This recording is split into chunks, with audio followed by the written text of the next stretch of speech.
ओम शांति। आज 4 दिसंबर 2023 आज की साकार मुरली के अनमोल मधुर महावाक्य हैं। बाबा कहते, मीठे मीठे बच्चे, सतगुरु का सहज वशीकरण मंत्र तुम्हें मिला हुआ है कि चुप रहकर मामे कम याद करो। यही माया को अधीन करने का महामंत्र है। आज की मुरली का प्रश्न है, शिव बाबा ही सबसे भोला ग्राहक है, कैसे? उत्तर है, बाबा कहते, बच्चे, तुम्हारे पास देह सहित जो भी पुराना कचरा है वह मैं लेता हूँ, सो भी तब जब तुम मरने पर हो। तुम्हारे सफेद कपड़े भी मरने की ही निशानी है। तुम अभी बाप पर बलि चढ़ते हो। बाप फिर 21 जन्मों के लिए तुम्हें माला माल कर देते हैं। भक्ति मार्ग में भी बाप सबकी मनोकामनाएं पूर्ण करते हैं। ज्ञान मार्ग में भी सृष्टि के आदि मध्य अंत का ज्ञान दे त्रिकालदर्शी बनाते हैं। गीत है, भोलेनाथ से निराला कोई और नहीं। ओम शांति। बच्चे भोलानाथ के सन्मुख बैठे हुए हैं। व्यापारी लोग कहते हैं, ऐसा कोई मत का मुरा कम बुद्धि वाला, ऐसा कोई मत का मुरा कम बुद्धि वाला भोला हो, जो 1000-2000 का माल लेकर हमको खूब धन देकर जाए। है भगवान, हमको ऐसा ग्राहक मिलाओ। अब भोलानाथ बाप आकर बच्चों को आदि मध्य अंत का राज समझाए त्रिकालदर्शी बना रहे हैं। मेरे जैसा ग्राहक तुमको कभी मिल सकता है, तुम उनको अर्पण करते हो। भक्ति मार्ग में बहुत महिमा करते हो, भोलानाथ की महिमा होती है। तुम मात पिता, हम बालक तेरे, वह आकर राजयोग सिखलाते हैं, राजाई देते हैं। बाप को कहते हैं, ये जो पुराना कचरा है वह हम आपके ऊपर बलि चढ़ाते हैं। आप हमको 21 जन्मों के लिए माला माल करते हो। श्राफ होते हैं ना, मट्टा सट्टा करते हैं, कमीशन लेते हैं। ये भी कहते हैं, कचरा जो भी है देह सहित सब तुम्हारा लेता हूँ। जब तुम मरने पर हो, यहाँ तुम ब्रह्मा कुमारियों के कपड़े भी सफेद हैं, जैसे कि तुम मरे पड़े हो। मरने वाले पर हमेशा सफेद चादर डालते हैं, कोई भी दाग ना हो। इसी समय सबको माया का काला दाग लग गया है। इसको ही राहु का ग्रहण कहा जाता है। चंद्रमा पर भी ग्रहण लगने से काला हो जाता है ना। तो यह माया का ग्रहण भी सारे विश्व को काला कर देता है। इसमें तत्व आदि सब आ जाते हैं। बाप बैठ समझाते हैं, यह तुम्हारा राजयोग है। राजयोग से स्वर्ग में राजाई प्राप्त करनी है। तुम राजाओं का राजा बनते हो। नारायणी नशा रहता है, नर से नारायण बनते हैं। लक्ष्मी नारायण का राज्य होता ही है सतयुग में, तो जरूर मुझे अंत में आना पड़े। यह समय है भक्ति मार्ग का। भक्ति मार्ग में दर दर माथा टेकते धक्का खाते रहते हैं। भक्तों का रखवाला है भगवान, भक्ति का फल आकर देते हैं। सब भक्त तो हैं, परंतु सबको एक जैसा फल नहीं मिलता है। कोई को साक्षात्कार होता, कोई को पुत्र मिलता अल्प काल के लिए। किस्म किस्म की मनोकामनाएं पूरी करता है दुनिया में, यह किसी को पता नहीं। भगवान आया हुआ है राजयोग सिखलाने। समझते हैं वह द्वापर में आया, तब राजयोग सिखाया होगा। फिर वहां नर से नारायण कैसे बनेंगे? अभी ही बाप तुम्हें राजयोग सिखलाकर राजाओं का राजा बनाते। यहाँ तो तुम्हें सिर्फ चुप रहना है। मन मना भाव, यही सतगुरु का सहज वशीकरण मंत्र है। इस मंत्र में बहुत आमदनी है। ये माया को अपने अधीन करने का मंत्र है। माया जीत जगत जीत। भक्ति मार्ग वालों का है मन जीते जगत जीत। इसके लिए वे हठ योग आदि करते हैं। सो भी जगत जीत बनने के लिए नहीं करते हैं, वह तो मुक्ति के लिए करते हैं। बाप आकर कहते हैं, बच्चे देह सहित सर्व धर्माणी मैं फलाने धर्म का हूँ, फलाना हूँ। ये सब बातें छोड़ अपने को आत्मा समझ मामे कम याद करो। बस मैं जो मत दे रहा हूँ उस पर चलो। बाकी सब तक जो अनेक मतों पर चलते आए उन सब की मत छोड़नी पड़े तो तुम्हारा ज्ञान बिल्कुल नया हो गया। समझते हैं उन्हीं की बातें तो नई हैं। तुम बच्चे जब किसी को भी समझाते हो तो पहले उनकी नब्ज देखनी है। सबके सामने एक जैसी बात नहीं करनी है। मनुष्यों की है अनेक मतें, तुम्हारी है एक मत, परंतु नंबरवार है। जो अच्छा योग में रहते हैं, धारणा करते हैं, वह जरूर अच्छा समझाएंगे। कम धारणा वाले कम समझाएंगे। कोई भी हो उनको एक ही सिंपल बात बताओ, बल गृहस्थ व्यवहार में रहते रहो परंतु कमल फूल समान। तुमको मालूम है कमल के फूल को बाल बच्चे बहुत होते हैं और मिसाल भी उनका ही दिया जाता है। बाप को भी बाल बच्चे तो बहुत हैं। कमल का फूल खुद पानी के ऊपर रहता है, बाकी बाल बच्चे नीचे रहते हैं। यह मिसाल अच्छा है। बाबा कहते हैं गृहस्थ व्यवहार में रहो परंतु पवित्र रहो। यह बात हो गई पवित्रता पर। सो भी इस अंतिम जीवन के लिए पवित्र रह मामे कम याद करो। रचना की पालना भी जरूर करनी है, नहीं तो हठ योग हो जाएगा। दुनिया में पवित्र तो बहुत रहते हैं, बाल ब्रह्मचारी तो भीष्म पितामह मिसाल हो गए हैं। बाल ब्रह्मचारी तो भीष्म पितामह मिसाल हो गया। अच्छा, बाल ब्रह्मचारी वह जो स्त्री पुरुष दोनों इकट्ठे रहे, पवित्र रहे। गंधर्वी विवाह की चर्चा तो शास्त्रों में भी है, परंतु कोई जानते नहीं है तो बाप ही समझाते हैं। बाबा कहते हैं, बच्चे अब काम चिता के बदले दोनों ज्ञान चिता का हथियाला बांधो।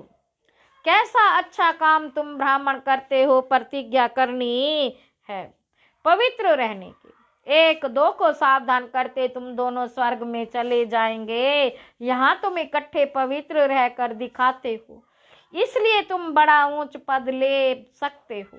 मिसाल दिया जाएगा ना, ज्ञान चिता पर बैठ स्वर्ग में जाकर ऊंच पद पाते हैं। इसमें हिम्मत है बड़ी, अगर पक्के हो चलते रहो तो पद बहुत ऊंचा है। फिर सर्विस पर भी मदार है। जो बहुत सर्विस करेंगे, प्रजा बनाएंगे, वह पद भी अच्छा पाएंगे। बाबा मम्मा से भी ऊंच चला जाना चाहिए, परंतु जैसे बाबा कहते हैं वह दोनों क्रिश्चियन अगर आपस में मिल जाएं तो विश्व के मालिक बन जाए। ऐसे जोड़ा कोई निकले जो माँ बाप से ऊंचे जाए, सो है नहीं। जगत अम्बा जगत पिता ही नामी ग्रामी है, इन जैसी सर्विस कर नहीं सकेंगे। यह निमित्त बने हुए हैं, इसीलिए कभी हार्ट फेल नहीं होना। अच्छा, मम्मा बाबा जैसा नहीं तो सेकंड नंबर तो बन सकते, सेकंड नंबर तो बन सकते हो। सर्विस पर मदार है, प्रजा और बारिश बनाने हैं तो यह अपनी बातें हैं। नई नई दुनिया रचने के लिए जरूर बाप को आना पड़े, वही रचता है। वह तो कह देते हैं परमात्मा नाम रूप से न्यारा है, परमात्मा नाम रूप से न्यारा है, परंतु ऐसा है नहीं। उनका भी कोई दोष नहीं, तकदीर में तो समझें। बहुत आते हैं, समझते भी हैं कि बात तो बराबर ठीक है। कोई कहे आत्मा का नाम रूप नहीं है, बाबा कहते कोई कहे आत्मा का नाम रूप नहीं है। तुम सबको बोलो ये राजयोग है। परमपिता परमात्मा संगम पर आते हैं, राजयोग जरूर संगम पर सिखाएंगे, तब तो पतित को पावन बनाएंगे। यहाँ की बात ही न्यारी है। बाप कहते हैं सिर्फ अपने को आत्मा समझो, बाप के पास जाना है, इसमें प्रश्न पूछने की कोई बात ही नहीं। कहते भी है कि हमारी आत्मा को ना दुखाओ। यह पाप आत्मा है, पुण्य आत्मा है। पात्मा के लिए कोई कह ना सके, उनको कोई रूप नहीं होता। विवेकानंद जब रामकृष्ण के सामने बैठा तो उनको साक्षात्कार हुआ। देखा कि लाइट आई जो मेरे में प्रवेश हुई। ऐसे कुछ बातें बताते हैं। तुम बोलो हमारा है राजयोग, इसमें देह सहित के सभी मित्र संबंधियों आदि को भूलना पड़ता है। हम आत्मा उनके बच्चे हैं, आपस में ब्रदरहुड है। अगर सभी फादर हो जाते तो फिर फादर ही फादर को प्रार्थना करते। अभी हम राजयोग सीख रहे हैं, यह है राजाओं का राजा बनने का योग। अभी तो राजाई है नहीं, तो समझाना है। हम शांति में रहकर सिर्फ शिव बाबा को याद करते हैं, अपने को शरीर से न्यारा समझते हैं। आत्मा कहती है मैं एक शरीर छोड़ दूसरा शरीर लेती, एक शरीर छोड़ दूसरा लेती हूँ। तो नॉलेज का संस्कार आत्मा में रहता है, संस्कार आत्मा में रहती है ना। अच्छा व बुरा संस्कार आत्मा में ही होता है। आत्मा निर्लेप नहीं है, यह समझना है। आत्मा पुनर्जन्म में आती है, घड़ी घड़ी ऑर्गन्स लेना पड़ता है। आत्मा स्टार है, भ्रुकुटी के बीच रहती है। आत्मा का साक्षात्कार हुआ तो उसने समझा इनमें इतनी ताकत है जो मुझे आत्मा का साक्षात्कार कराए। अब आत्मा तो भ्रुकुटी के बीच में रहती है, साक्षात्कार किया ना किया फर्क क्या रहा। आत्मा खुद कहती है मैं स्टार हूँ, मेरे में 84 जन्मों का पार्ट है। अगर 84 लाख जन्म हो तो इतने संस्कार हो जो पता नहीं क्या हो जाए। 84 जन्म मान सकते हैं, 84 लाख तो नहीं मान सकते। अभी हम पावन बन रहे हैं। बाबा ने हमें नर से नारायण बनने के लिए पवित्र बनाया है। यह बहुत अच्छा नशा चाहिए। तुम्हें कोई से भी डिबेट करने की दरकार नहीं। देह सहित देह के सब धर्म त्याग, अपने को आत्मा अशरीरी समझना है। भल हमने शास्त्र आदि पढ़े हैं, परंतु डिस्कस क्या करें, क्यों करें, जबकि बाप ने कहा है माँ में कम याद करो। और दूसरा फरमान है गृहस्थ व्यवहार में रहो, कमल फूल समान पवित्र रहो।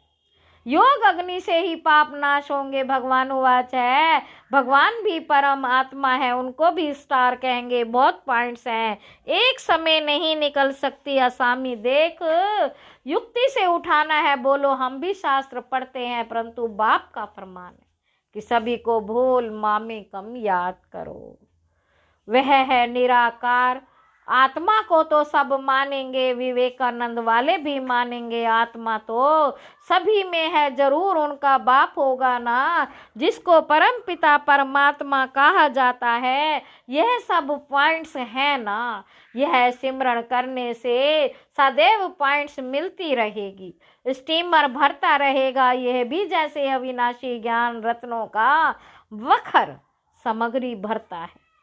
पॉइंट्स नोट कर रिवाइज करो है रत्न। इनको धारण करने और लिखने का शौक चाहिए। अच्छी तरह से सबको समझाना है। आत्मा तो सभी में है, उनका नाम रूप नहीं है ऐसे तो कह नहीं सकेंगे। आत्मा का रूप है तो परमात्मा का क्यों नहीं है, उनको कहा ही जाता है परम पिता परमात्मा परम धाम में रहने वाला। कितना बच्चों को समझाया जाता है। तो अब सर्विस करके दिखाओ बाबा, तो सर्विस पर इनाम देते हैं। कितना श्रृंगार कराते हैं ज्ञान रत्नों का। हम यहाँ के पदमपति नहीं बनना चाहते हैं, हमको तो चाहिए विश्व की बादशाही।